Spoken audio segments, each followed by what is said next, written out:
Olá, pessoal, boa noite. Estamos aí iniciando mais uma sessão clínica das UTIs integrada, um projeto muito interessante que alcança vários segmentos da nossa terapia intensiva. E hoje nós trazemos aqui o Dr. Zilfran Teixeira. Ele é um pioneiro aí da AMIB em medicina intensiva e cuidados paliativos. Ele é titulado em medicina intensiva pela AMIB, é titulado em cuidados paliativos pela AMB, fez mestrado em ciências médicas pela Universidade do Porto, atualmente coordenador do Comitê de Humanização da AMIB, Comitê de PICS e de Cuidados Paliativos também da AMIB. Doutor Zilfran, seja muito bem-vindo na nossa reunião. A palavra é toda sua. Boa noite a todos. Inicialmente, agradecer o convite aí desse grande time. E o doutor Ciro me ligou para falar um pouco sobre o TI humanizada. E o título que veio, que eu achei bem interessante, foi Muito Além de um Rótulo, né? Porque quando a gente fala sobre humanização, fica aquela coisa meio direta. Assim, poxa, existe o TI não humanizado? Será que existe, né? A gente vai discutir um pouquinho isso aqui hoje para entender melhor o que é uma UTI humanizada.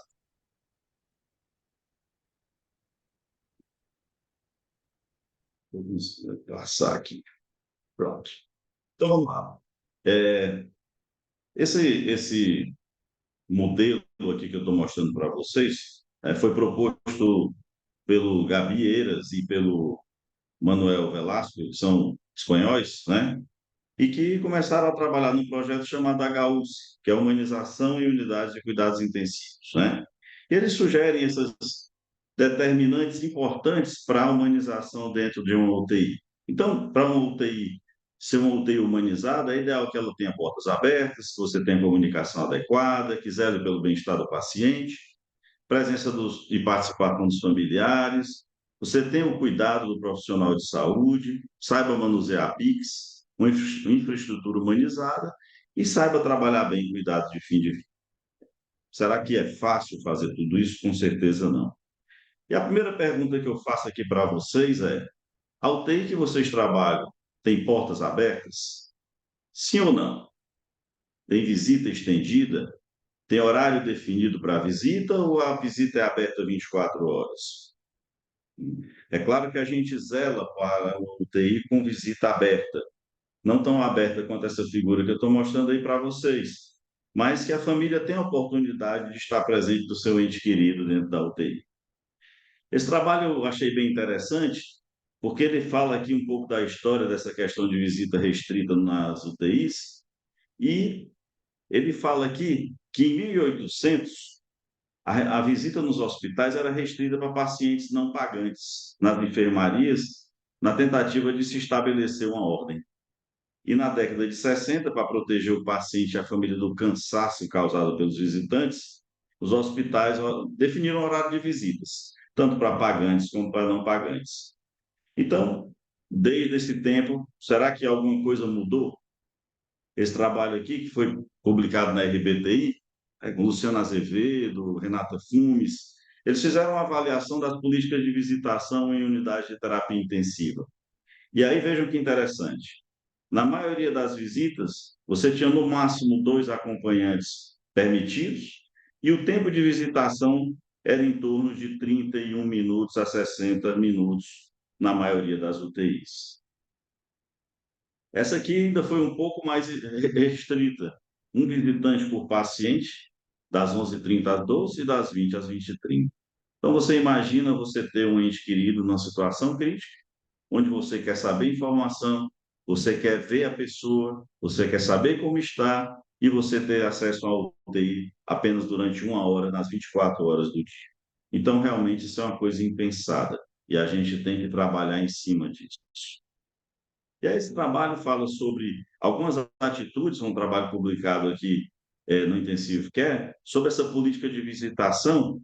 E o que era esse trabalho falava? Ele falava tanto sobre vantagens como desvantagens, e falava do prisma do paciente, da família, do profissional de saúde e das próprias organizações, né? Então, ele via algumas vantagens, como, por exemplo, aumentava a satisfação do paciente, melhorava a recuperação, reduzindo estresse, melhorava do ponto de vista fisiológico também, do ponto de vista cardiovascular. Para a família, diminuía o estresse e a ansiedade. A gente sabe que tem trabalho na literatura que mostra que os familiares eles adoecem junto e nas primeiras 48 horas do dia já tem sintomas como privação do sono, perda do apetite, né? E essa presença junto ao ente querido já diminui um pouco mais essa ansiedade. Eles também relatavam que eram melhor informados, né? E também poderiam visitar a UTI no horário que quisessem. Em relação ao profissional de saúde, é aquela satisfação de estar ajudando de uma forma mais ampla, né? Vendo o familiar também mais satisfeito com aquele momento ali dentro da UTI. Mas nem tudo são flores, tem também as desvantagens, né? E aí tem de desvantagem.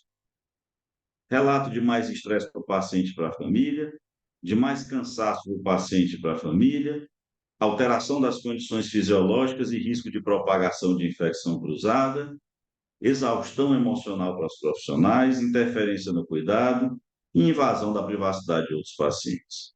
É claro, pessoal, que quem trabalha com UTI fechada realmente tudo isso passa pela cabeça.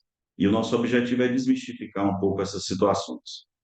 E aí, começando aqui com esse trabalho, falando sobre infecções relacionadas à saúde na política de visitação em unidade de terapia intensiva, esse trabalho mostrou que não houve um aumento de infecção adquirida na UTI com a abertura das UTIs para os familiares. E é o que ele fala de ressalva em relação a esse trabalho, é que realmente você tem que ter uma política de prevenção de contato, de orientação aos familiares e orientação, sobretudo, de lavagem das mãos. E isso tem que acontecer independente da família ou não estar presente dentro da UTI. Esse outro trabalho falando sobre redução de complicações cardiovasculares, né?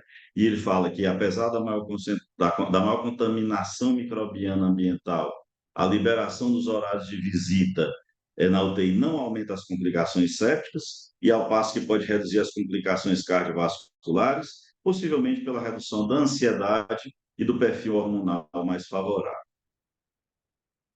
Nesse livro aqui, né, que tem como autores o Regis e o Cassiano, que são colegas nossos, né, ele fala também aqui, de forma positiva, do efeito das visitas flexíveis na UTI, gerando menos ansiedade, menos complicações cardiovasculares e menos delírio para os pacientes. Para a família, maior satisfação, menor ansiedade, como a gente já viu, menor sintomas de depressão.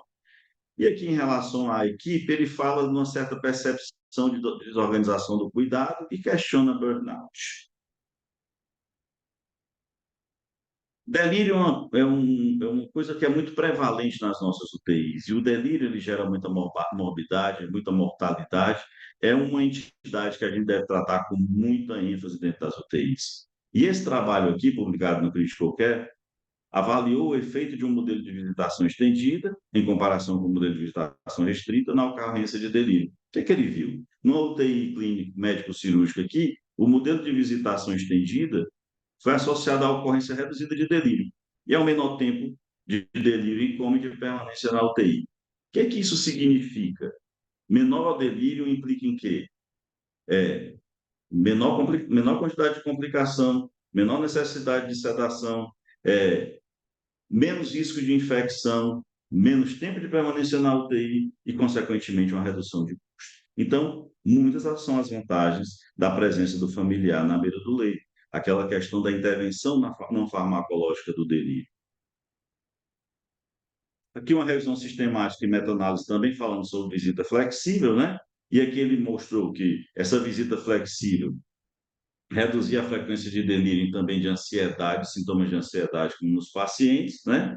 E não foi associado nesse trabalho também ao aumento da incidência de infecção, ao aumento da mortalidade ou aumento de permanência na UTI. Então, vocês veem que a visita aberta ela não gera prejuízo para o paciente, muito pelo contrário, ela traz benefício para o paciente, traz benefício para o serviço, como uma consequência de uma boa prática.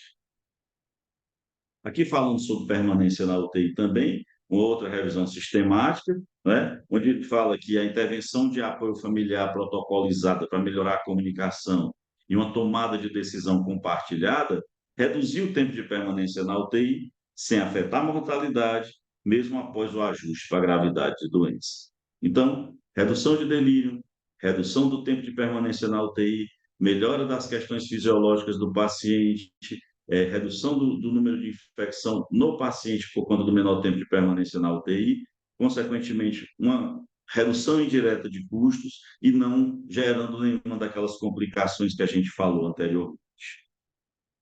Esse trabalho foi um trabalho bem interessante, que foi publicado na época do Covid, que fala por que e como a gente pode abrir as UTIs para os familiares durante as visitas, ainda aqui na época da pandemia, né? E ele falou aqui, quem puder depois pegar, eu posso mandar referência, esse trabalho é muito legal de ler, porque ele fala dos vários benefícios dos familiares presentes na visita, tanto para o paciente, como para o familiar, como para o profissional de saúde, como para a própria comunidade como um todo, né? Então, vale a pena. Você tem várias reduções em termos de estresse, do ponto de vista fisiológico, diminui a sensação de abandono, prevenção de delírio, melhora a questão da motivação do paciente, ele ajuda no cuidado, né? Mas aí vem um detalhe. Muitos de vocês não têm visita aberta nas UTIs e depois de tudo isso aqui que eu estou conversando, eu tenho um bom poder de convencimento, vocês vão começar agora a pensar em abrir a UTI de vocês, né? Uma visita ao UTI de vocês que tinha 2 horas de visita de manhã e 2 horas da tarde, só olha, agora a partir de amanhã eu vou abrir minha UTI para visita estendida. Vamos acabar com esse negócio de porta fechada. Agora eu quero a família dentro da UTI o tempo todo, né? E aí, pessoal, muitas das críticas que existem em relação à questão da UTI aberta é a questão como a gente lida com essa UTI aberta. Então, a gente tem que ter preparo para abrir as portas da UTI. É como você vai receber alguém na sua casa. Você tem que estar preparado. Está aí um bom vinho, né, doutor Ederlon? Receber com uma boa comida, né, arrumar a casa. Então, para receber os familiares, a gente tem que arrumar a casa também, pessoal. E aí, esse trabalho achei bem interessante da American Thoracic Society, falando sobre como é que a gente vai trabalhar de forma proativa essa questão dos pacientes e dos familiares. E aí ele fala aqui da questão da equipe, fala da tomada de decisão, fala da sedação e do controle de dor, de delírio, fala da questão de como conversar com a família sobre sepse, sobre essa questão do suporte ventilatório, da nutrição, da reabilitação. E, finalmente, ele fala também sobre a questão da PIX. Como é que eu vou entregar esse paciente para a família, né? E aí ele coloca ali algumas questões que sugerem que a família possa fazer para o médico ou para a equipe na hora da visita, né? E em relação, por exemplo, à sedação, o que, é que ele diz, né? Doutor, vocês vão tentar tirar a sedação do meu querido pai ou da minha querida mãe, né? A sedação e a medicação para a dor estão na dose mais baixa possível, né? Qual a score de sedação dele hoje? Ele já foi tentado colocar ele para respirar por conta própria aí no aparelho, para ver se a gente consegue tirar, né? E se ele continuar precisando desse suporte, né? Como é que a gente vai fazer para tirar ele do ventilador? Então, para cada um desses itens aqui, ele elenca aqui algumas perguntas que os familiares podem fazer para se sentir mais seguro. E, além de tudo isso, é importante você ter uma cartilha para apresentar como é que funciona a UTI, o que, é que cada aparelho daquele faz, do que ele alarma, na hora do alarme para você sinalizar a equipe, ou então alguém da equipe está ali de pronto para poder ver o que aconteceu, né? Explicar que o acompanhante ele tem direito, mas ele também tem deveres, né? Ter uma pessoa responsável para passar essas informações e explicar de forma adequada como é que funciona essa política de visitação. Aí sim, a coisa pode começar a dar certo. Então, nós abrimos as portas da UTI. E quando a gente abre a porta da UTI, a gente precisa melhorar também a questão da comunicação. A comunicação é um grande gargalo, né? E a gente sabe que a gente precisa de comunicação para tudo. Serve de tudo, no relacionamento familiar, no casamento, com amigos, numa relação de negócio, você tem que saber se comunicar, né? E essa comunicação com um familiar de um paciente que está dentro da UTI, ela é mais crítica. Por quê? Porque ali dentro tem um ente querido, uma pessoa que está sob risco de morte, e tem alguém ali fora que está muito angustiado querendo saber informação, e você tem que ser honesto com aquela pessoa. E ser honesto, pessoal, não quer dizer ser rude. Você tem que saber colocar as palavras, você tem que saber se posicionar diante de um quadro grave de um paciente, né? E o paciente tem que ser ouvido. ele é o principal elo dessa corrente. Às vezes o paciente, na maioria das vezes, nosso paciente de UTI está sedado, está com rebaixamento do nível de consciência, não está interagindo, mas a partir do momento que ele começa a se situar do que está acontecendo ali na UTI, ou se ele ainda tem algum nível de interação, ele é o principal interessado, é a ele que nós temos que nos reportar e dar um bom dia, e dizer que hoje é quinta-feira, que agora são 8 horas da manhã, e perguntar se ele tem alguma dúvida, ver o que ele está sentindo, tirar alguma ansiedade que ele tem em relação a algum aparelho, alguma coisa que tem de funcionamento ali na UTI. E, frequentemente, a gente confunde a incapacidade para tomar decisão com a incapacidade para expressar as decisões. Então, no paciente que não sabe se comunicar, acredito que muitos de vocês já passaram por essa situação de angústia, o paciente traqueostomizado, querendo se comunicar verbalmente, você não consegue entender o que ele fala, ele também não consegue, ele fica angustiado porque você não está conseguindo entender, quer tentar se explicar e não consegue, e aí geralmente o que a gente faz? Fulano, vem aqui ver se consegue entender o que o seu João está falando, né? A gente tem que ter paciência, tem que ter calma. E essas tábuas de comunicação, elas ajudam muito na condução desse perfil de pacientes, explicando o que eles estão querendo naquele momento. Aqui um trabalho da Austrália falando sobre essa questão das características da comunicação com o paciente e a prevalência de comunicação difícil. O que ele chegou à conclusão? Que mais de um terço dos episódios de cuidado em UTI envolveram dificuldades de comunicação entre pacientes e profissionais. E, embora alternativas para a comunicação existissem, foram usadas em menos de um quarto das vezes. E vocês verão aqui que a questão da comunicação paciente-equipe foi extremamente difícil em quase 50% dos casos. E moderadamente difícil em 23%, e alguma coisa difícil ali em 28%. Então, precisa melhorar muito. E o momento da entrada na UTI é aquele momento crucial, né? O ente querido chegou, o paciente chegou na emergência, foi um evento agudo, ou então estava na enfermaria e descompensou, e aí geralmente a gente escuta aquele, doutor, mas o meu pai chegou aqui no hospital andando, como é que ele agora está na UTI nessa condição, né? E esse momento de entrada na UTI é um momento de muita angústia. Geralmente o familiar fica lá do lado de fora, não sabe o que está acontecendo. Principalmente naquele momento do evento agudo, onde a gente vai estabilizar o paciente, monitorizar, organizar, ajustar tudo para poder depois permitir que o familiar entre na UTI. É um momento de solidão, é um momento de dificuldade para quem está ali dentro. Então, a gente tem que saber acolher com um sorriso largo, tentando explicar de uma forma serena, mas é claro que honesta, né? E daí, falando em comunicação, é importante que a gente, diante da condição clínica do paciente, se houver um risco de desfecho desfavorável, a gente já comece a trabalhar ali com a comunicação proativa, explicando a família dos riscos, do melhor cenário, do pior cenário, né? Porque aquela conversa, você tendo ali nas primeiras 48, 72 horas, se o paciente evoluir favoravelmente, ótimo. Mas se não, quando você for fazer a segunda conversa, não vai ser uma comunicação reativa. Você já vai chegar para a família e vai dizer: olha, dona Maria, a senhora lembra daquela conversa que a gente teve quando o seu João entrou aqui na UTI? Pois então, infelizmente, aquele pior cenário que a gente conversou está acontecendo, né? Então, tudo fica um pouco mais fácil de lidar com essa situação de fase final de vida ou de processo de morte. Paulo Freire diz que a gente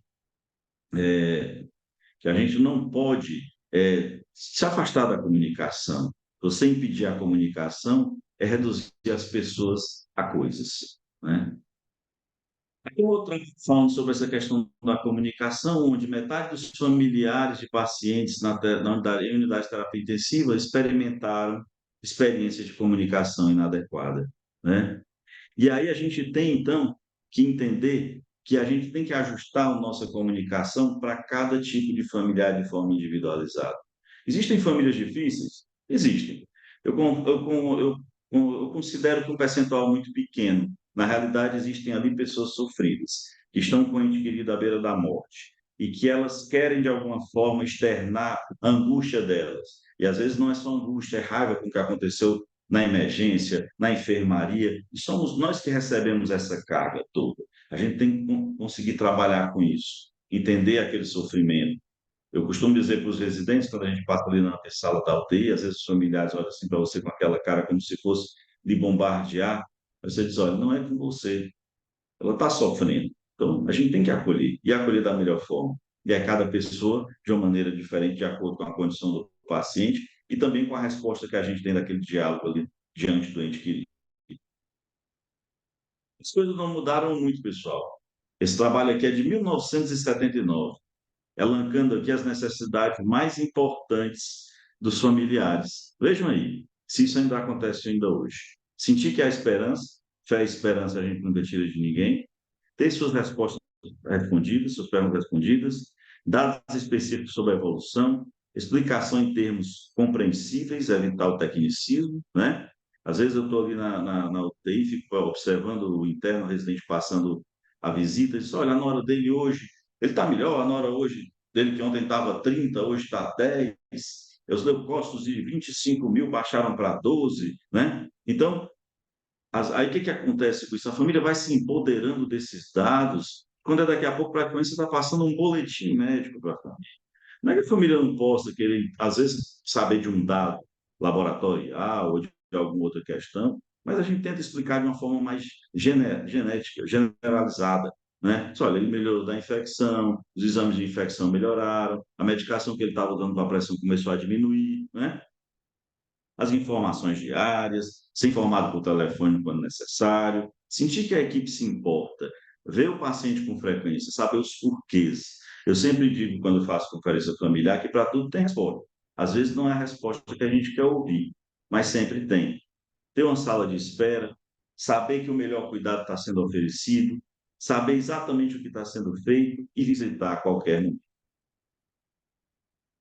Mais um pouco sobre comunicação com membros de familiares e pacientes que estão morrendo na UTI, né? Às vezes você está passando ali passando o plantão e isso me incomoda muito.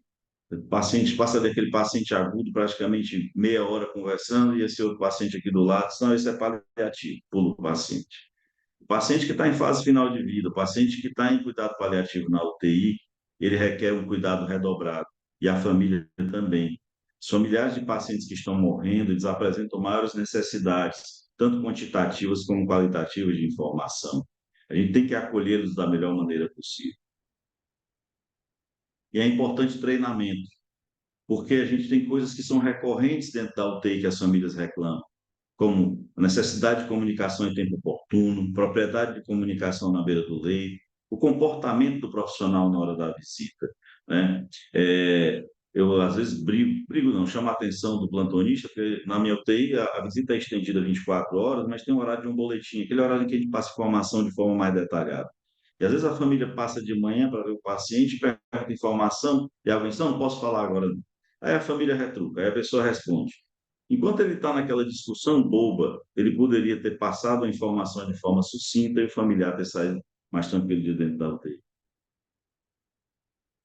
Existem alguns guidelines sobre como a gente proceder com a conferência familiar. Conferência familiar é importante a gente ressaltar que é diferente de boletim médico, né? Conferência, nós vamos reunir um número maior de familiares e vamos conversar, contextualizar sobre a condição clínica daquele paciente, né? Então, são atividades complexas, que, para serem de alta qualidade, precisa de uma equipe interdisciplinar treinada, que trabalhe com espírito colaborativo.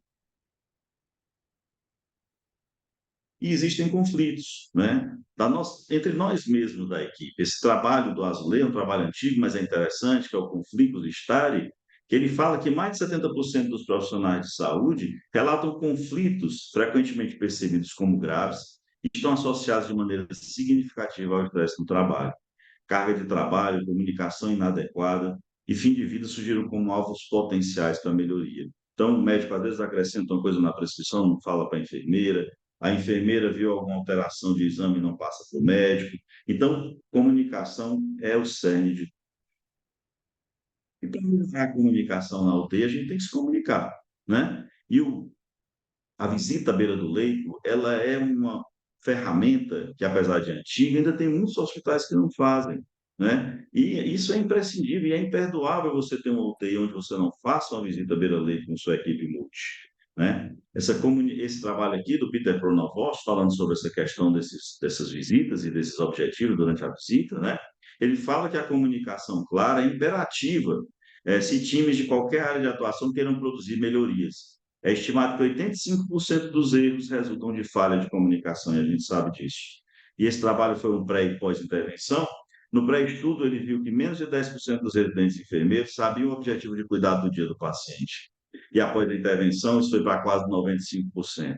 Então, a gente tem que se comunicar, tem que fazer um huddle ali no começo do dia, tem que fazer a visita beira-leito, tem que fazer a passagem de plantão com qualquer ferramenta que você tenha experiência de trabalho, ou até sem ferramenta mesmo, mas deixando ali aquele plano de cuidado definido, as pendências daquele paciente, o que precisa ser feito por ele, para que todo mundo fale a mesma língua.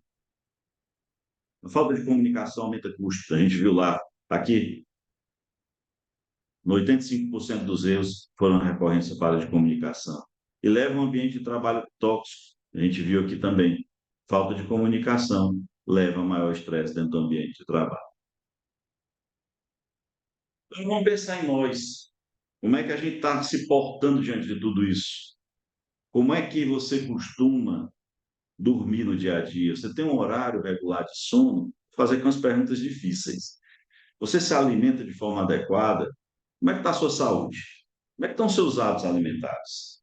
Quantas horas você costuma trabalhar por dia? Você pratica alguma atividade física regularmente?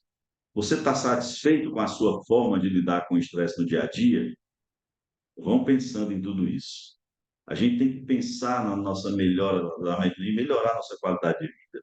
Quando a gente fala que a gente tem que cuidar do cuidador, a gente também tem que cuidar de nós, porque nós também cuidamos dos nossos pacientes. E a gente tem que estar bem preparado para isso, tanto do ponto de vista físico como do ponto de vista emocional.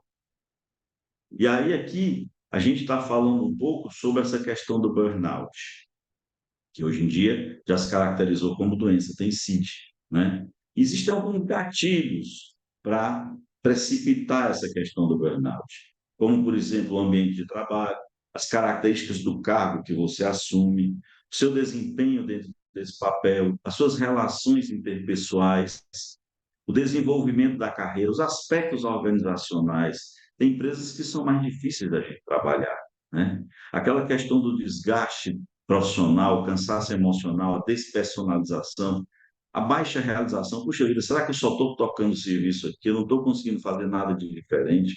Toda proposta que eu levo para o meu chefe, ele acaba não aceitando, né? Isso leva a consequências, tanto do ponto de vista físico, como psicológico, como social, como acaba repercutindo na assistência. Existem facilitadores para tudo isso, tanto pelas variáveis de personalidade, cada uma pessoa responde de uma forma diferente ao estresse, variáveis da sociedade e até variáveis sociodemográficas.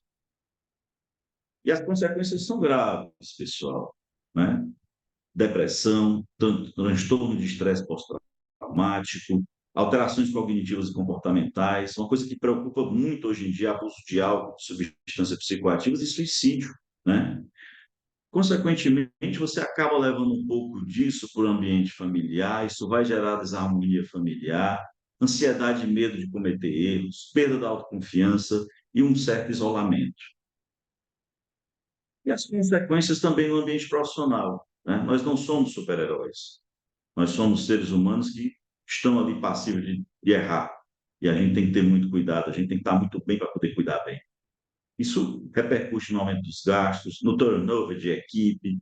Então, entra um profissional novo, você vai ter que começar a ensinar do zero, como é que funciona a rotina do seu serviço, aumento do absenteísmo, menos empatia, aí, consequentemente, diminui a eficiência profissional, a qualidade do atendimento, gera insatisfação do paciente e aumenta o número de erros.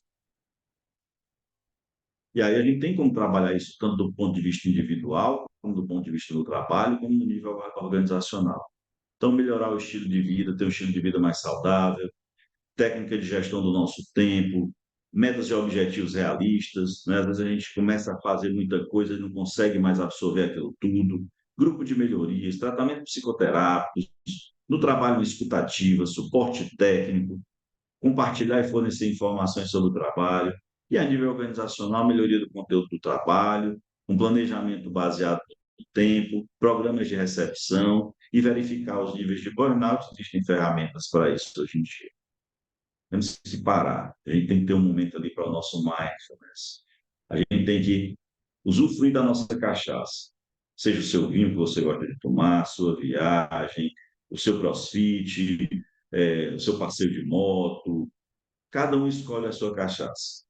Mas é importante que você tenha um tempo, que você possa se desligar e que você possa aproveitar, e que aí você, então, larga tudo e sai um pouco. E vai, então, pensar em você. É fácil? De jeito nenhum.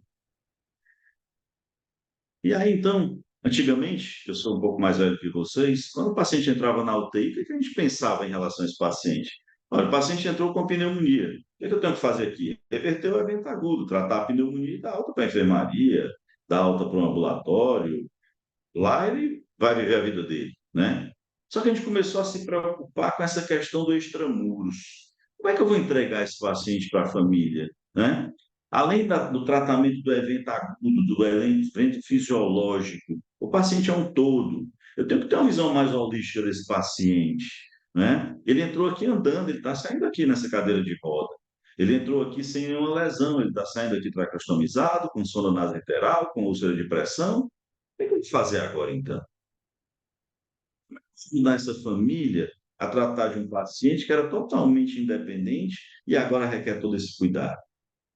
Então, começou -se a se pensar nisso, no pós-intensive care syndrome, né? E aí uma força-tarefa da Sociedade Americana, em 2010, começou a trabalhar com essa terminologia, né? E o que é esse PICS?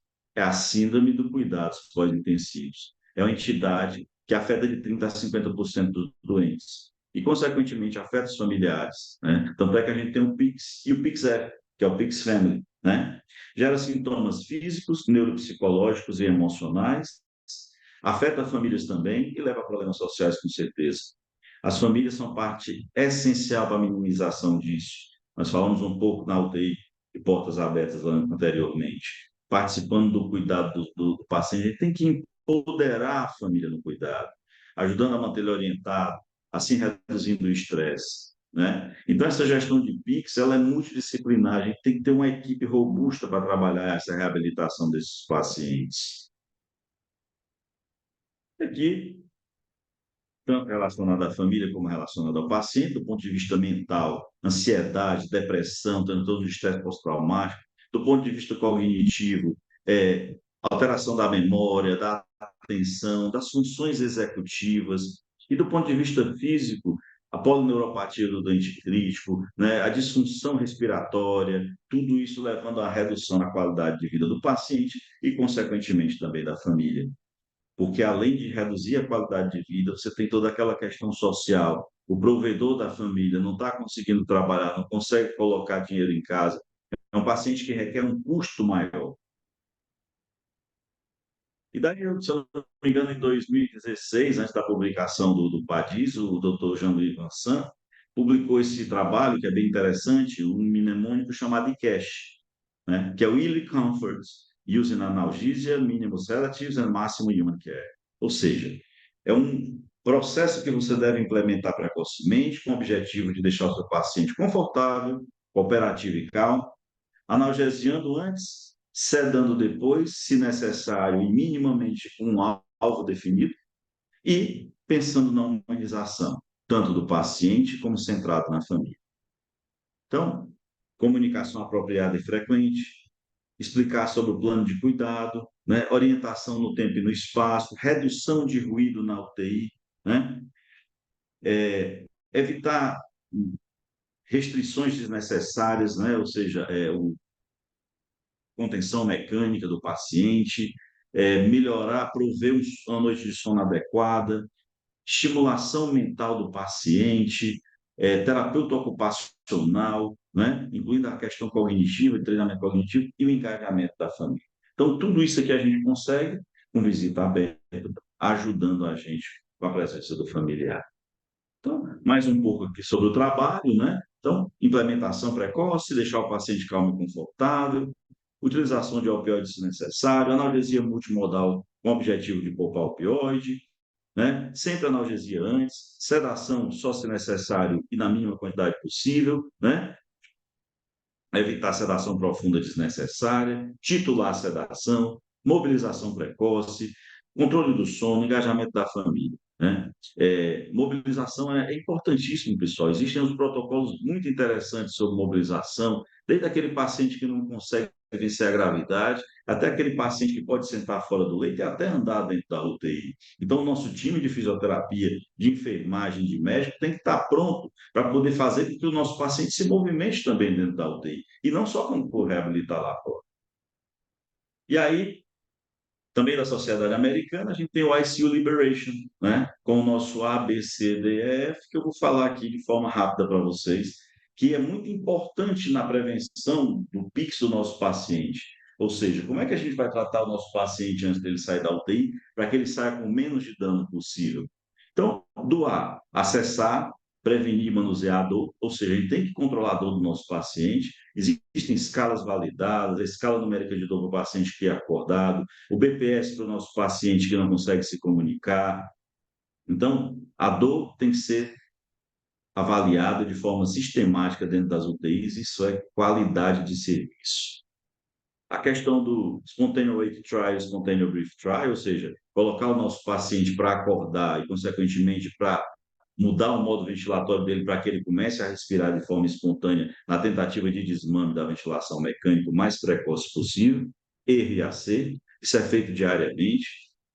Escolher analgesia e sedação, ou seja, a melhor droga que a gente vai utilizar com a menor quantidade de efeito colateral, numa dose que consiga controlar a dor do meu paciente, dose mínima necessária para o controle da dor, dose mínima necessária para diminuir a ansiedade e a agitação. Preferir propofol, preferir dexmedetomidina, evitar benzodiazepínicos, né? Coisa que todos vocês já sabem. Prevenção do delírio, utilização de ferramentas, CAN-ICU, né? Medidas farmacológicas e não farmacológicas. Citei aqui uma variedade de situações em que a gente pode beneficiar os nossos pacientes e prevenir o delírio. Mobilização precoce, também a gente já falou lá no trabalho do Vansan, que ele publicou ali em 2016.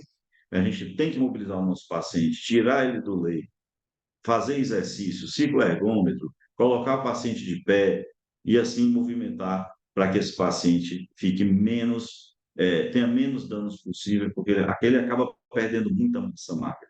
E é interessante também a gente fazer essa avaliação. Lá no Hospital das Clínicas, agora a gente está fazendo a avaliação do suporte nutricional também e da avaliação de massa magra nos pacientes, um trabalho bem interessante.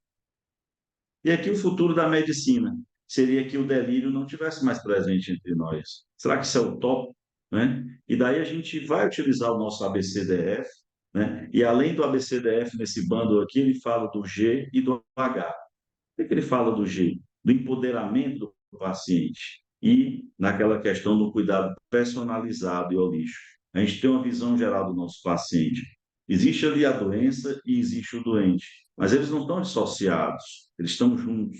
E a gente tem que saber com quem a gente está lidando, quem é aquele paciente que está com aquela pneumonia. Não, ali é o seu João que tem uma pneumonia, mas o seu João, ele é um paciente que ele era alcoolista e quando ele não consegue ficar calmo, ele fica muito agitado. Então, não, era a Dona Maria gosta de rezar, gostava de ouvir o texto dela, da misericórdia. E assim, para cada paciente, a gente vai personalizando aquele cuidado. É importante tudo isso a gente ter uma infraestrutura adequada, né? Infelizmente, as nossas UTIs, a maioria não tem, né? É utópico a gente encontrar uma UTI como essa, olha que coisa linda, né? De um modo geral, em alguns lugares, a gente ainda tem aquelas UTIs, com aquelas cabines separadas por cortinas, né? Onde você, geralmente, ali 3x3, o que é regulamentado, e aí você coloca ali uma máquina de diálise, um aparelho de ultrassom, já ocupou toda a ilha do paciente, não tem mais nenhum familiar ficar. Uma sala de estar que dê condição para que o familiar possa ficar ali, né? Às vezes a gente até sugere que eles vão para casa, mas eles não conseguem. Alguns deles ficam ali algum tempo ali naquela sala de estar. Precisam de um mínimo conforto, de um lugar onde possa fazer um lanche, né? O lugar da UTI especificamente, um leito mais amplo, onde a família possa estar presente, onde tem um lugar para o familiar descansar, e um cuidado com o médico, com a equipe médica, com a equipe multi. Um lugar onde a gente possa tomar um café, onde possa sentar um pouco, né? E tenha uma condição de descanso mais digna. E, por fim, os cuidados de fim de vida. E aqui tem uma recomendação que é bem antiga do Randall Curtis, falando sobre os cuidados de fim de vida na unidade de terapia intensiva, e eu não vou me aprofundar muito, porque é um tema que é bem amplo e a gente depois pode até ter uma outra oportunidade para conversar. Mas eu vou citar aqui algumas barreiras sobre o cuidado do paciente em fim de vida na UTI, né? Primeiro de tudo, a gente acredita em milagre.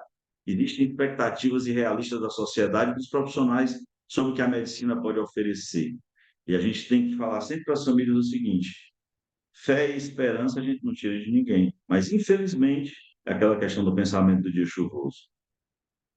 A probabilidade de morte do seu João é muito maior. A probabilidade do seu João sair da UTI é muito pequena. Nós negamos o envelhecimento e a morte, né? Como se eles pudessem ser evitados. E como se a gente não falar nisso pudesse mudar o destino. Como profissionais, somos treinados para tratar e salvar vidas, né? E a gente, às vezes, acaba sendo obstinado. A especialização médica voltada na atenção de órgãos e sistemas. E às vezes a gente tem ali, não é briga, mas a gente tem conflito com colegas de especialidade, equipe de transplante, hematologistas, que acabam sendo obstinados, vendo muito a questão da doença e esquecendo um pouco do doente. Incerteza sobre o prognóstico. Uma das coisas mais importantes na medicina é saber prognosticar uma doença, saber o que aquela doença vai, como é que aquela doença vai evoluir, a história natural daquela doença. Tudo isso já é importante para quando o paciente interna na UTI, você já tem uma ideia de como a evolução da doença aguda vai ser ali naquela unidade. Incentivos econômicos um pagamento baseado em atividade, isso aqui é até chato falar, mas é uma realidade em alguns locais, ambivalência dos princípios éticos, pressões legais, né? A gente tem que lembrar que a gente tem que fazer a coisa certa, da maneira certa, e o mais importante de tudo, a gente tem que documentar. Se a gente deixar tudo documentado, tiver a consciência tranquila do que é que a gente está fazendo é o melhor para o paciente, acabou. Fiz uma reunião essa semana, tá quase terminando, fiz uma reunião essa semana e o familiar chegou para mim e disse: não, doutor, o médico perguntou se era para entubar meu pai, se não era para entubar meu pai. E daí eu comecei a conversar, a perguntar como é que tinha sido a história até o pai dela chegar ali na UTI, conversei e tudo, e disse: olha, o seu pai está na UTI, a gente não vai entubar seu pai, ele não vai se beneficiar de intubação. Assim também como se o rim dele parar de funcionar, a gente não vai instituir diálogo por isso, por isso, por isso, por isso. Essa decisão é minha. Eu só quero que vocês entendam o porquê dessa decisão. Ato médico é do médico. Não é a família que decide se intuba um paciente. E eles saíram muito agradecidos e muito tranquilos do que o que a gente estava fazendo era o melhor pelo ente querido. Você colocar a família numa situação de menu, isso gera muita angústia para a família. Não são eles que têm que decidir isso, somos nós. Critérios e dinâmicas de ações baseadas mais no diagnóstico do que no contexto real do paciente e falta de alternativas para oferecer cuidado paliativo. Aqui um pouco do que a gente faz na nossa UTI, tá? A gente tenta tirar o nosso paciente da cama, colocar ele para andar, colocar ele para fazer exercício, para fazer com que ele saia o menos debilitado possível das unidades. Obrigado, pessoal.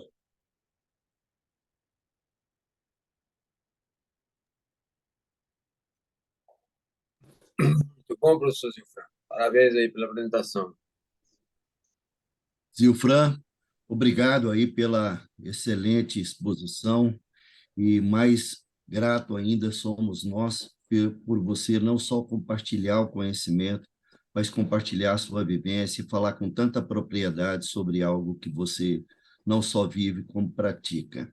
Eu estou dando uma olhadinha aqui no nosso chat, se tem alguma aqui alguém agradecendo pela aula. Sempre grande desafio a implementação de uma UTI humanizada na sua experiência. O que o senhor vê como o maior desafio dessa mudança de rotina na UTI? Infraestrutura, equipe, multifamiliares? Quem pergunta é a Beatriz Melo. Beatriz, eu acho que é o todo, né? Porque, assim, às vezes eu nem sempre vou ter tudo. Então, se eu não tenho infraestrutura, eu tenho que ter pelo menos uma equipe azeitada, todo mundo ali falando a mesma língua, né? Porque, assim, existe o ideal e o real, né? O ideal é que a gente tivesse tudo isso aí muito bonito que a gente conversou agora. Mas nem sempre a gente tem. Então, a gente tem que partir para o real. No real, o que que eu posso oferecer? Eu posso oferecer uma equipe que cuide bem do meu paciente, e a parte humana é a parte onde eu posso melhor trabalhar. porque isso não vai me implicar em custo, vai me implicar em convencimento, vai me implicar em mostrar que aquilo é o melhor para o paciente. Quando a gente começa a fazer isso, tenha certeza que isso aí gera uma onda de, de, de estímulo, né? Um vai fazendo, o outro vai fazendo, e o resultado vai aparecendo, e as famílias vão agradecendo, e as pessoas vão se sentindo gratas, vão querendo fazer mais, e vão tendo ideias, e a coisa começa a fluir, né? Então, assim, eu não vejo uma coisa mais importante do que a outra. Eu vejo, assim, o que eu posso fazer diante do que eu tenho agora. E aí, depois, a partir do momento que eu começo a conseguir, diante do que eu já tenho, eu vou pleitear o que eu não tenho, né? Eu acredito que a melhor maneira seria essa. Excelente, Zilfran. Tem também aqui a Jéssica tá perguntando em relação às intercorrências. PCRs, procedimentos invasivos, a presença dos acompanhantes ali, isso gera dificuldade momentânea em lidar com a situação? Jéssica, assim, tem alguns serviços que permitem a presença da família na hora da reanimação. Eu, particularmente, lá no nosso serviço, o que que a gente faz? Quando a gente recebe as equipes, as famílias, a gente já diz que se tiver alguma intercorrência, a gente vai pedir para que as pessoas saiam, para que naquele momento a gente possa se dedicar exclusivamente ao paciente, né? É, e eu acredito que seja a melhor maneira. Vou dar aqui um exemplo da intubação paliativa. Quando a gente vai fazer uma intubação paliativa, é permitida a presença da família? É. Mas aquela retirada do suporte ali do tubo, vocês sabem que gera um certo desconforto, vem aquela tosse, vem aquela sensação de falta de ar, e aí a família ali presente pode gerar angústia para a sua própria família. Depois que eu tirei o tubo, aspirei, organizei, deixei o paciente bem sereno, a família volta, está tudo tranquilo. Então, eu acho que é uma exposição desnecessária, né? Não é que ele não possa estar ali, mas o ideal é que ele não esteja, na minha opinião. Excelente. E lembrar também que muitas vezes a gente tem que ter o cuidado, que ao pedir para a família aguardar, alguém lembrar que ela está aguardando, não deixá-la eternamente sem dar um retorno, porque isso causa grande angústia, é o que a gente vê. Silfran, alguém dos colegas, Viviane, Fernando, Ederlon, Ciro, Rubinho, deixa eu fazer aqui um comentário. Primeiro, parabéns aí pela apresentação, Gilfran. Acho que muito bom, você discutiu vários aspectos. E você citou na tua apresentação a questão do bem-estar da equipe, que não tem como a gente pensar numa UTI humanizada sem que a equipe seja bem cuidada. Como é que as pessoas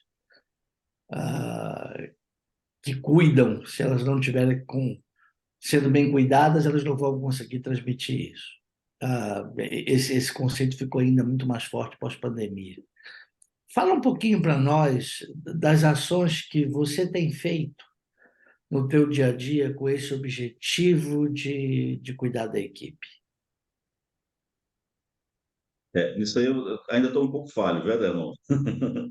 Mas, assim, a gente tem tentado conversar com a equipe, tipo, fazendo um pequeno round, pelo menos uma vez por semana, para discutir ali arestas, né? Pontos que estão gerando dificuldades, estão gerando estresse na equipe, né? Como é que a gente pode fazer para minorar essas arestas, esses problemas, para evitar estresse desnecessário no âmbito do trabalho. Agora, no extramuros, a gente ainda não está trabalhando, mas eu acho que é uma coisa que a gente tem que começar a pensar, a reunir a equipe ali fora daquele ambiente de UTI, para que o pessoal possa se conhecer melhor, né? Saber quem é o João que está ali como técnico de enfermagem, a fisioterapeuta Ana, que está ali, que a gente só conhece ali com aquela roupa da UTI. Eu acho que essa despersonalização que o ambiente da UTI nos traz acaba fazendo com que a gente não conheça muitas pessoas. Claro que nós não vamos ficar íntimo de todo mundo, mas é aquele momento de descontração que a gente pode ter, que a gente pode ter uma conversa mais informal até, né? Eu Isso acho aí é uma coisa importante, né, Zilfran? Eu já vi em UTI fora do país, assim, que tem toda a equipe numa placa dizendo quem está cuidando. Então, assim, eu sou o médico tal, que estou cuidando do seu João, o enfermeiro é o enfermeiro tal. Então, assim, tem toda a equipe e isso torna, eu acho que, mais próximo, né? Porque, além de identificar o ente querido como alguém que está sendo cuidado e as pessoas estão se... Porque não deixa de ser uma forma de exposição, né? Ele pode ir ali e vai anotar. Aqui a gente tem medo hoje em dia quando vai dar informação que a pessoa esteja gravando a conversa, né? Isso, eu não sei como é que é na realidade de vocês, mas aqui no Sul a gente tem tido, assim, muito, quase que um terror. Não, estão gravando a conversa, vão usar... Não sei. Então, acho que isso não deixa de ser uma barreira, né? No sentido de criar um... Oi? Não, pode concluir, desculpa. Não deixa de ser uma barreira no sentido de impedir que ocorra uma aproximação, né? Principalmente quando o desfecho, como tu muito bem sinalizaste, né? Que eu acho que foi um ponto assim, muito importante, eu gostei muito da tua fala, né? No início da gente já ter uma ideia, né? E uma coisa que tu falaste que eu acho que é importante também é a pessoa ter conhecimento de história natural daquela doença. Poxa, eu tenho um paciente, sei lá, com SIDA, vamos pegar um transplantado, alguém imunossupresso, que já está assim, voltou para a UTI pela segunda vez. Então, poxa, o prognóstico desse doente, a possibilidade de ele estar séptico, né? Começou com vasopressor, né? Novamente, poxa, a probabilidade, né, de sobrevida ela é bastante reduzida. Então, acho que isso é importante, né? Que lá adiante vai reduzir, não é, o desconforto, né?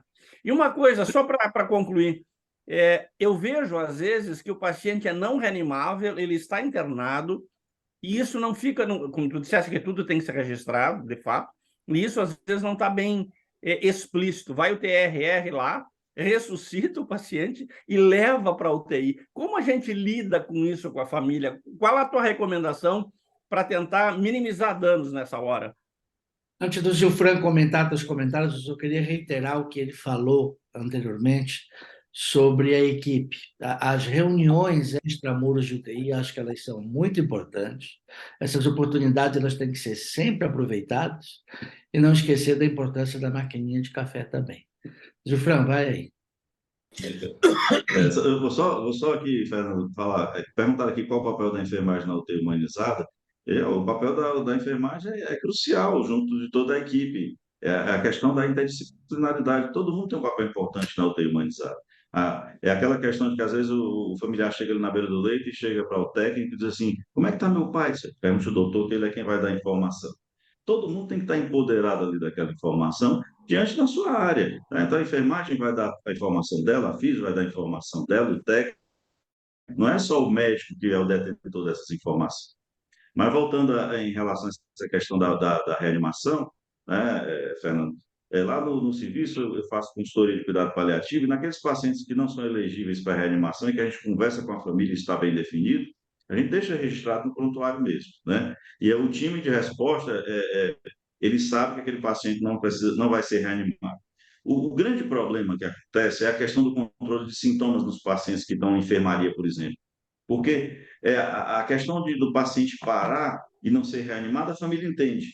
Mas, às vezes, o mau controle dos sintomas é que gera um óbito ruim e isso gera muito estresse para a família. Então, às vezes, a gente até leva o paciente para UTI em alguns serviços, porque não tem como a enfermagem dar conta no posto, para poder só dar um fim de vida digno, né? Ele vai para lá, a gente vai, ajusta a medicação, conforta ali o controle de sintoma, não reanima, está tudo resolvido. Mas, às vezes, na enfermaria, é difícil. O médico do time chega lá, a família em sofrimento, o paciente gaspando, e às vezes o cara não olha nem o prontuário, né? Mas a gente está criando, inclusive, um código lá na UTI, que chama código branco, para aqueles pacientes que estão em fase final de vida, para saber que aquele paciente ele tem que ser. E aí eu enfatizo bem, isso, olha, todo paciente tem que ter sua intercorrência tratada. Ele não é porque ele está em fase final de vida, ele está em fase final de vida, principalmente, né? Porque o time às vezes chega lá e diz: olha, é paliativo. Não existe isso. Todo paciente tem que ter sua intercorrência tratada. E se ele não conseguir controlar a intercorrência, às vezes eu recebo na UTI só para fazer que ele tenha um fim de vida digno. No mundo ideal, todos os serviços tinham que estar muito bem preparados para tudo isso, né? Excelente, Zilfran. A Maria Carolina também coloca que teve uma oportunidade de conhecer uma UTI no exterior, muito humanizada, com família 24 horas, participavam de tudo, inclusive de ocorrência. Eu imagino que deva ter imagino que deva ser o que ela quis dizer. Desde visita até procedimentos, incluindo visita, era permitida a gravação de boletim médico. Será que a gente conseguiria fazer isso no Brasil também? Que caminhando assim, um dia de cada vez, como eu costumo dizer, né? A gente já está abrindo as portas da UTI, em alguns serviços a família já participa da visita, né? E essa questão da gravação, o que eu vejo hoje em dia em relação à questão da gravação é porque, infelizmente, a gente vive num mundo um pouco doentio hoje, né? E às vezes o que a gente fala não é bem interpretado. E a gente tem medo de interpretações errôneas do que a gente faz. A gente tem segurança do que faz da maneira correta, né? Mas essa questão da gravação, acho que a gente tem que caminhar um pouco mais em relação a isso aí. Mas a família participar do round ali, vendo o que está acontecendo, tendo aquele entendimento e tendo esse empoderamento, eu vejo como uma coisa positiva. Fala, Caio. Eu tive a oportunidade, só para colaborar um pouquinho aí, num projeto 10 anos de UTI, com participação integral de familiares, de acompanhantes em tempo integral. No começo, eu quase fui apedrejado, assim, por levar a ideia à frente, e haviam colegas com uma resistência extrema. E para convencer, graças a Deus, na época, o CEO do hospital comprou a ideia, porque ele tinha sido paciente de UTI, e ele falou: nós vamos levar isso à frente. E foi muito interessante, porque quando da presença da família, chega no primeiro momento, fica todo mundo, vê a família, muda de lugar, vê a família, muda de corredor. Com o tempo, isso foi muito interessante, porque eles perceberam o aliado que a família é do cuidado, não que ela tenha essa responsabilidade, mas vivo ali ao lado do paciente. E trouxe muita contribuição. Inclusive, nós iniciamos um projeto que, infelizmente, interrompeu na época, por causa da pandemia, que não era PET terapia, mas nós abrimos a porta para os PETs dos pacientes. E também nós tivemos um projeto com 2 cães labradores que faziam as visitações, claro que com consentimento dos familiares do paciente, e foi muito gratificante. E então eu queria também escutar um pouquinho da sua opinião sobre a gente incluir mais visitantes do que pessoas dentro das nossas UTIs. Eu sou um defensor dos pets, eu gosto dos cachorrinhos que tem aqui em casa. Eu acho que todo mundo que tem um bichinho, ele tem paixão pelo bichinho até mais do que por alguns entes da família. Então, comente um pouquinho para nós, Zilfran, disso aí. Então, assim, eu sou totalmente favorável. Lá no hospital a gente recebe, né? Com aquelas orientações de ao veterinário, está vacinado, banhado, né? Também depende do porte do cachorro. Às vezes o cachorro é muito grande, não consegue, conhece o dono, mas a gente não tem segurança de levar. Mas eu acho que tem que sim, é como você está falando. Hoje em dia tem pai de pet, né? O pessoal cria o cachorro mesmo como um filho e o animalzinho também sente, né? É interessante que às vezes você vê quando o animal chega ali, a alegria é bilateral, né? É tanto do doente como do animal que está acostumado ali com a presença. Eu sou totalmente favorável e a gente, lá no hospital, a gente já faz essa política.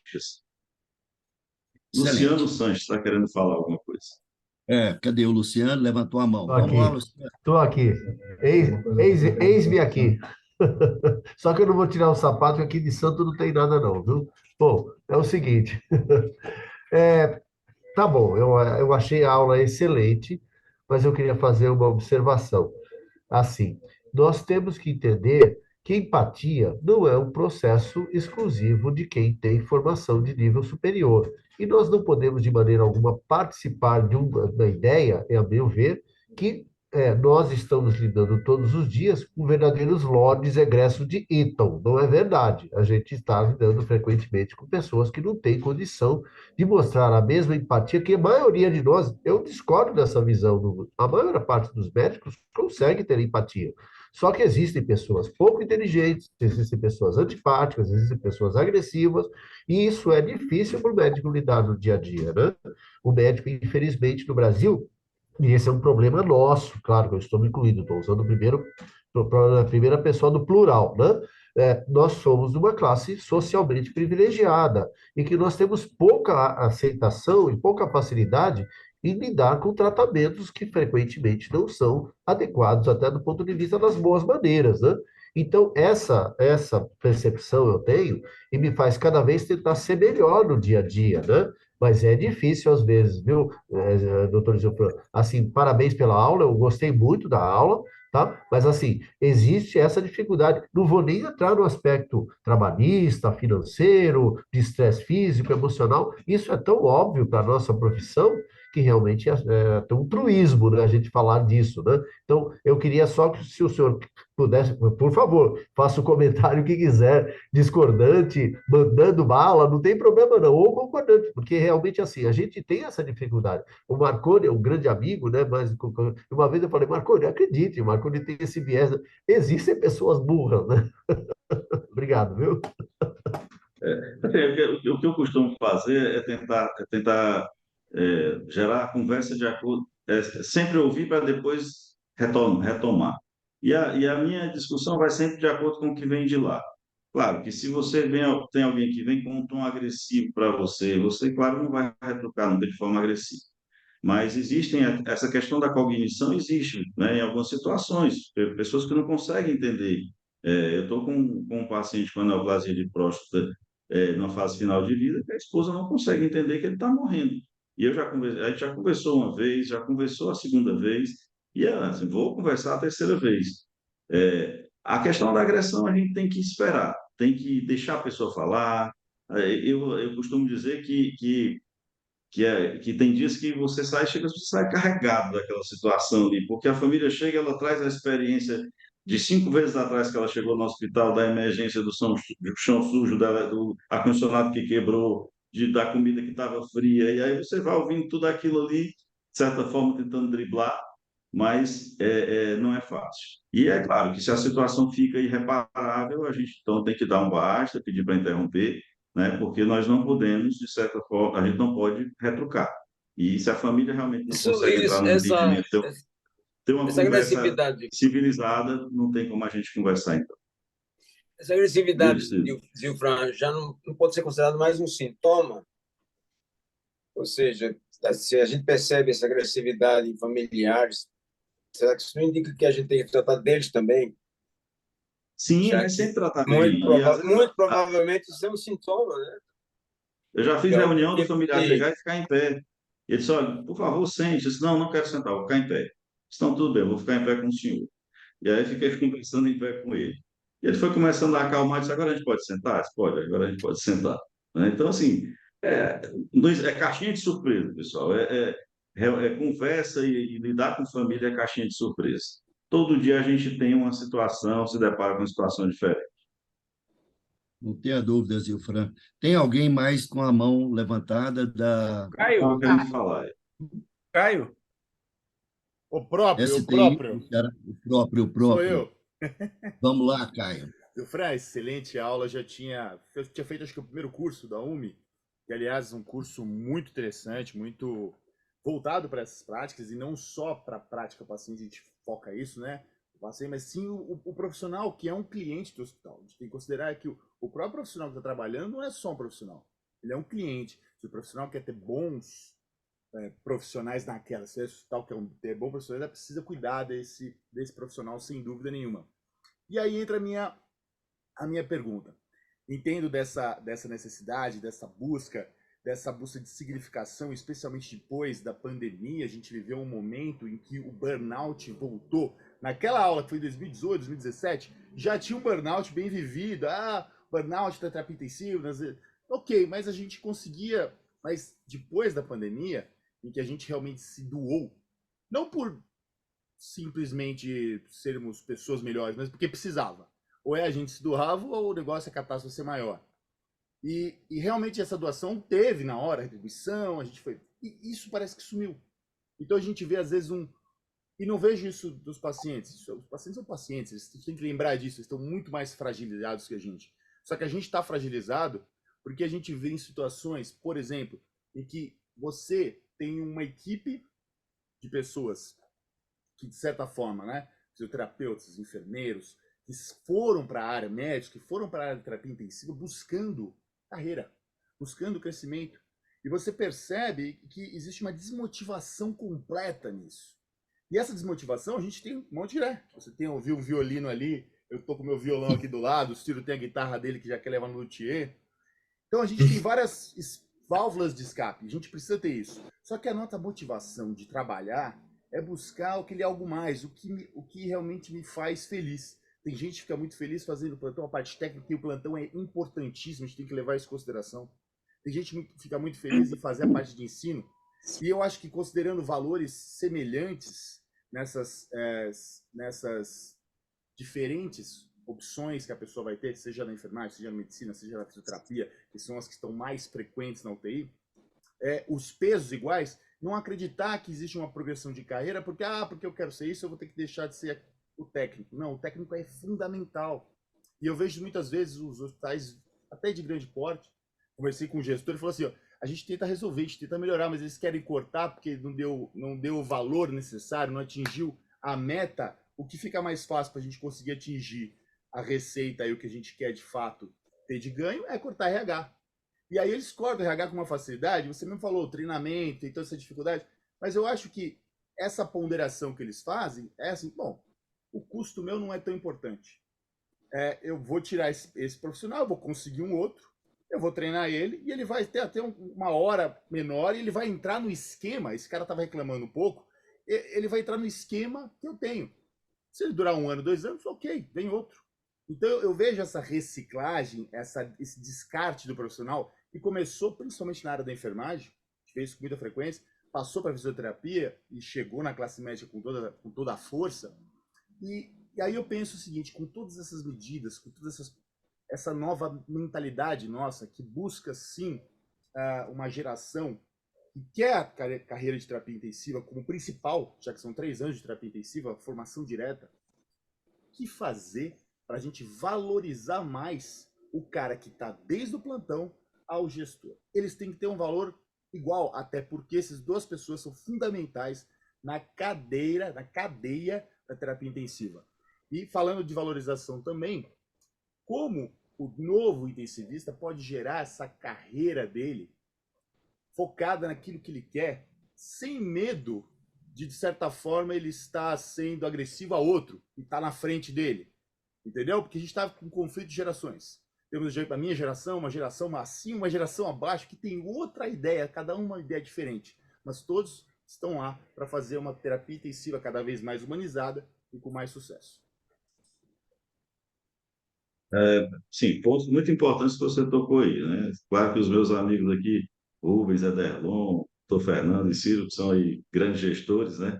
Entendem mais aí do tema do que eu. Mas o que eu vejo? Assim, acho que o grande problema da terapia intensiva é que todo mundo é intensivista, né? Eu vejo isso aí como um grande problema e isso a gente, a curto prazo, a gente não vai conseguir resolver, né? Um outro grande problema é essa questão das grandes empresas, né?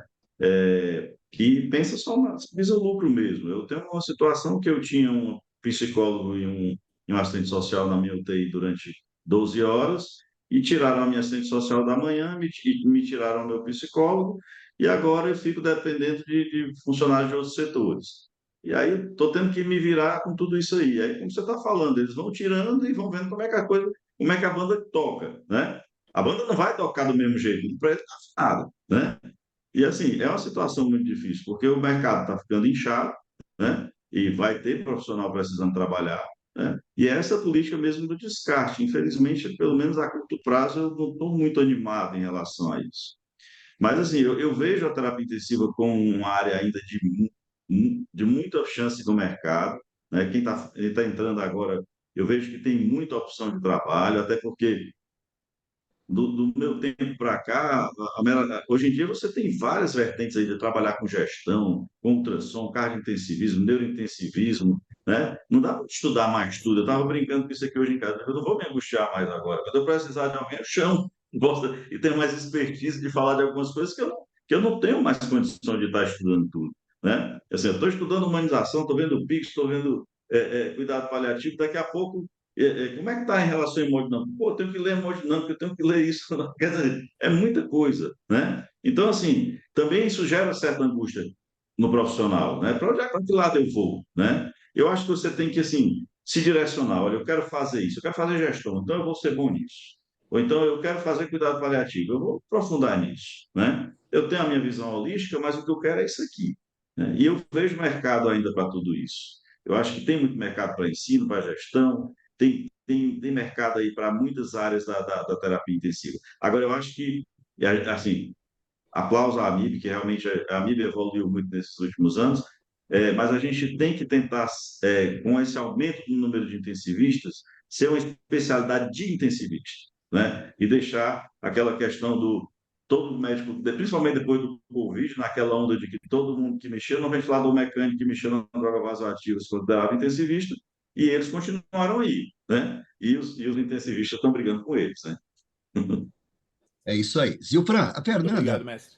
coloca mais uma pergunta aqui, eu vou tentar sintetizar um pouquinho. A preocupação dela em relação à experiência pessoal dela, por entender muitas tendências de familiares ao interferir, querer interferir ou tentar interferir em condutas, seja de conhecimentos errados, seja de má interpretação de exames e assim por diante. Ela cita, inclusive, um caso de um pediatra que foi criticado aí por estar examinando a criança no esteto embaixo da roupa. É uma situação bem difícil hoje em dia, viu, Fernanda, né? É, Isso, Fernanda.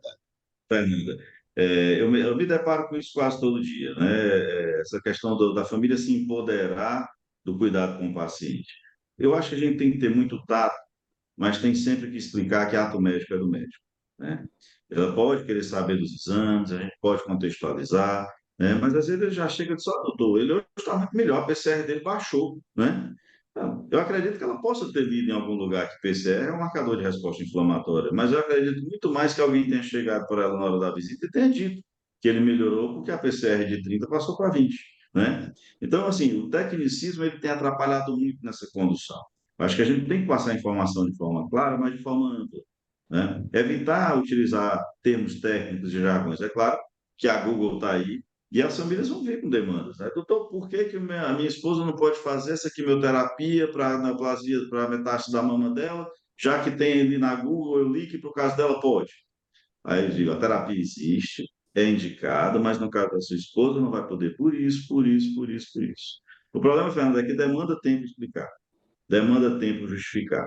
Mas, infelizmente, a gente está nessa situação hoje, desse empoderamento das famílias, né? E se a gente não tomar as rédeas com cuidado, com educação, né? De forma ética, eles passam por cima. E alguns colegas, às vezes, aceitam essas ideias e fazem condutas mesmo contra a vontade. Então, assim, eu sou do seguinte princípio: se o que eu estou fazendo está certo, eu vou manter a minha conduta. Se você está insistindo que eu faça uma coisa que eu estou acreditando que não é o correto, eu vou lhe encaminhar para outra pessoa. Mas eu vou manter a minha conduta. Então, assim, a gente tem que se manter firme nisso. Ah, mas ela vai me processar. Eu vou ter uma dor de cabeça de ir para o processo. Mas eu vou responder de forma tranquila. Processar, todo mundo corre risco de ser hoje em dia. Esse empoderamento, ele existe e vai piorar. Porque os planos de saúde liberam para eles acessarem os exames, para eles acessarem a prescrição. Aí ele quer saber quantos dias ele fez de antibiótico, por que foi suspenso, por que não foi suspenso. Você vai ter que ter a paciência de explicar. Mas você não pode nunca ser refém do que eles estão querendo lhe impor diante de uma conduta que é você quem tem o empoderamento.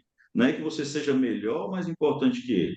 Mas naquela condição é a mesma coisa de uma pessoa ir ver meu carro e dizer que o problema é na peça tal, e eu questionar que seja naquela peça. Eu não entendo de carro. Então, cada uma pessoa tem que trabalhar dentro da sua área. E às vezes eu até dou esse exemplo de forma educada para que eles entendam que a gente tem que, cada um na sua área, ser responsável pelo que faz.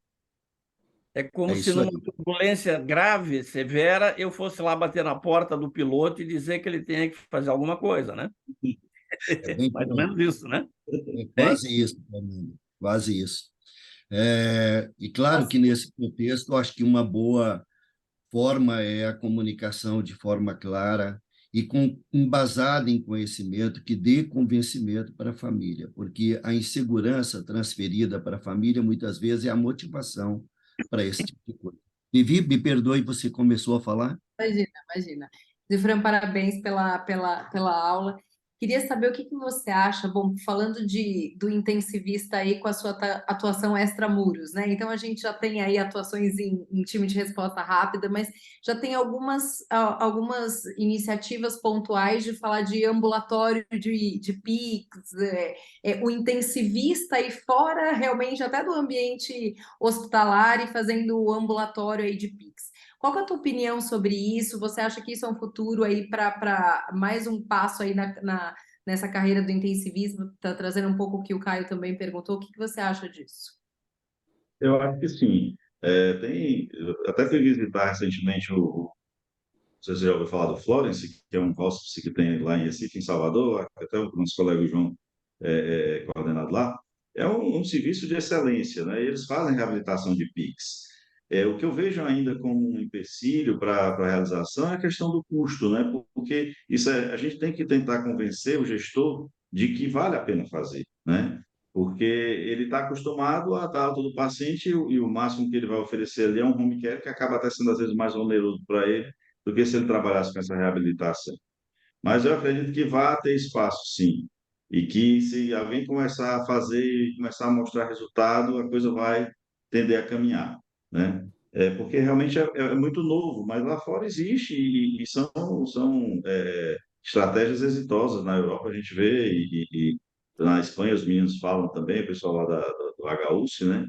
Eu realmente não tenho experiência, mas eu vou ser sincero, eu venho alimentando essa ideia aí para trabalhar com isso no futuro próximo. Excelente. Alguém mais, amiguinho, meus amiguinhos todos, querem fazer algum comentário? Ou podemos encerrar aqui e agradecer Zilfran pela exposição. Amiguinho, você quer falar? Acho que só é curioso como, de uma maneira geral, romper com coisas que estão muito arraigadas costuma nos incomodar. E a abertura da UTI para as famílias é algo que incomoda os intensivistas há muito tempo. Mesmo todas as experiências sendo positivas, e isso sempre é algo que incomoda. É claro que o Gilfran destacou bem que você não pode fazer isso sem preparar a sua casa. Você primeiro tem que cuidar disso, você tem que deixar as regras bem definidas de como é que a coisa vai funcionar, e isso dá tudo certo. Mas eu tenho uma situação que eu sempre comento. Rubens e eu fomos em uma UTI, numa consultoria no interior do Brasil, e uma UTI, mas absolutamente desorganizada, totalmente desorganizada. Mas, por alguma razão, um dos diretores do hospital achava que era importante a UTI ser aberta. E era uma UTI do SUS, aberta para a família 24 horas por dia, mas com tudo desorganizado. E quando a gente entrou ali para avaliar o cenário, o menor dos problemas naquela UTI era a presença dos familiares. E aquilo serviu para mim para enfatizar a coisa de que a preocupação que nós sempre temos com a presença da família na UTI, de que vai ser ruim, que vai atrapalhar, depois de ter visto aquilo, para mim é claro que não é um problema. Pelo contrário, mesmo naquela confusão, a família ajudava. Então, eu acho que essa é uma situação que a gente não pode publicar, não dá para falar qual é o hospital, mas foi uma experiência que vivemos e que me ajudou muito a entender como isso é bem mais fácil do que a gente tenta fazer parecer. Obrigado pela apresentação. Excelente. Obrigado. Gilfran, obrigado aí pela cortesia de nos prestigiar. Eu que agradeço a honra de estar participando aí junto com vocês. É sempre um prazer. Precisarem de novo, estou aqui à disposição. Vamos precisar, sim. Boa Um noite. grande Obrigado, Até mais, Zilfran. próxima parte. Pessoal, um abraço. Tudo de bom para você. Forte Então, abraço. um abraço.